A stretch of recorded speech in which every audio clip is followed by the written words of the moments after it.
रामचंद्र शरद छत्रसाल महाबली करियो बड़ी कृष्ण के बारे में सुरसुर पाठ दो। विद्वान, ज्यादातर विद्वान और ज्ञानी जन कृष्ण को क्षत्रिय एवं आर्य मानने वाले के लिए बहुत बड़ी बात है।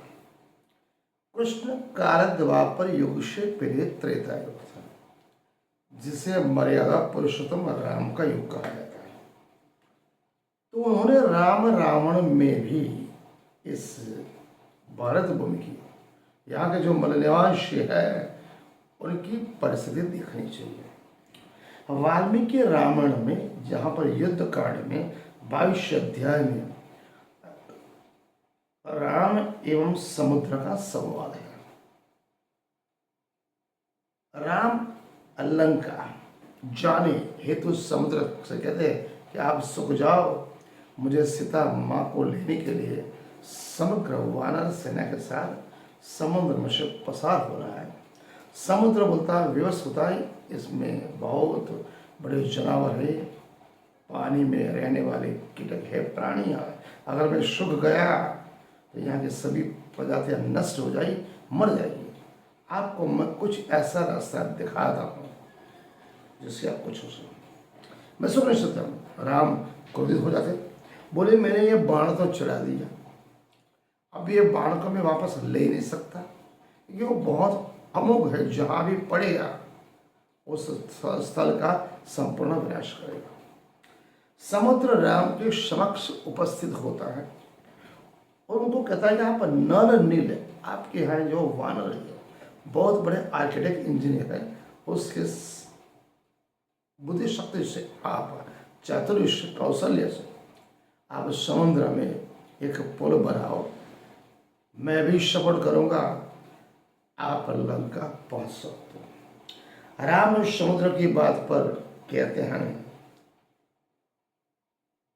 कि बात तो सच्ची है, लेकिन मैंने जो धनुष बाण चढ़ा दिया अब उसको मैं वापस ले नहीं सकता, उसके बारे में तो कुछ करना पड़ेगा ना। तो समुद्र क्या बोलता है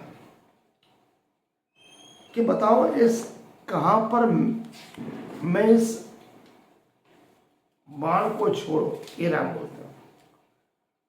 तो समुद्र बोलते हैं, प्रभु जैसे जगत में आप सर्वत्र विख्यात महान है, पुण्यात्मा है, उसी प्रकार मेरी उत्तर की ओर, समुद्र क्या कहते हैं, मेरी उत्तर की ओर ध्रुव कुल नाम की एक विख्यात बहुत बड़ा पवित्र स्थल है, बहुत बड़ी भूमि है, पवित्र भूमि है। वहाँ आविर कहने का मतलब यादव आदि मूल निवासी जातियां वहां रहती है, जिनके रूप और कर्म दोनों भयानक। तो सभी पापी एवं लुटेरे हैं, वे लोग मेरा जल पीते हैं, इसीलिए मैं अपवित्र हो जाता हूँ। समुद्र क्या कहता है, आविर लोग और मूल निवासी पापी लुटेरे हैं, उनका रंग, रूप और वर्ण और कर्म पापी है, वो मेरा जल पीते, इसलिए मैं अपवित्र हो जाता हूँ। ये कौन बोलता है, आर्यों का देवता सूर्य। उन पापाचार्य का स्पर्श जब मुझे प्राप्त होता है तो मैं पाप सहन नहीं कर सकता। श्री रामचंद्र जी, आप मेरी आज्ञा मानो, वरदी स्वीकार करो, आपका धनुष पंचा पे चढ़ा हुआ बाण आप ध्रुवकुल पर्वत पर छोड़ दो।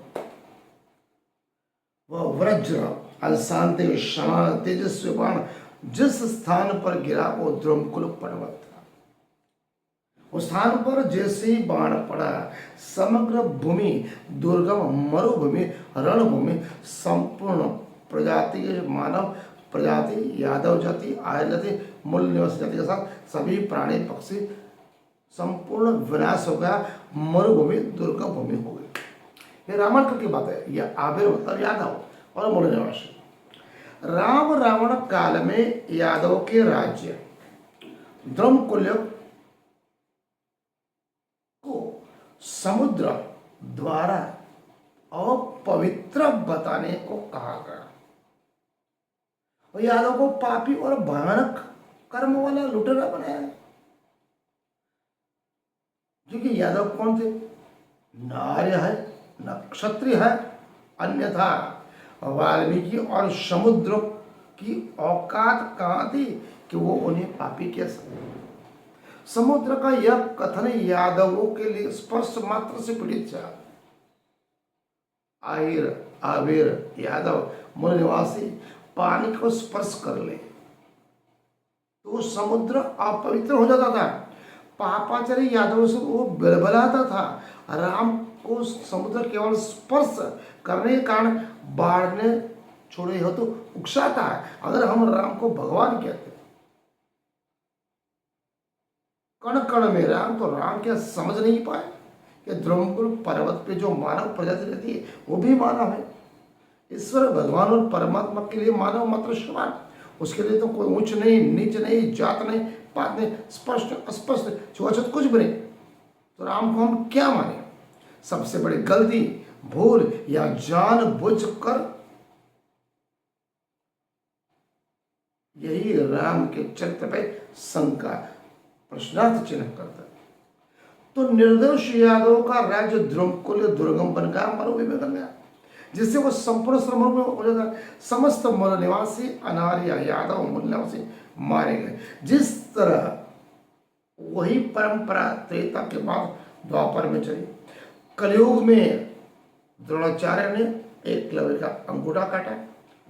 त्रेता में महर्षि शंभ ऋषि का गर्दन काटी श्री राम ने। वही चीज कलयुग में पिछले 1000 साल से 700 साल से मुगल राज करते, 200 साल से अंग्रेज, फिर भी वही दलित, पिछड़े, आदिवासी, मूल निवासी को जात पात, ऊंच नीच, अमीर गरीब, छुआछूत, स्पर्श अस्पर्श की मानसिक और शारीरिक यातनाओं के तहत उनको आरोग्य और शिक्षा व्यवस्था से दूर रखा है।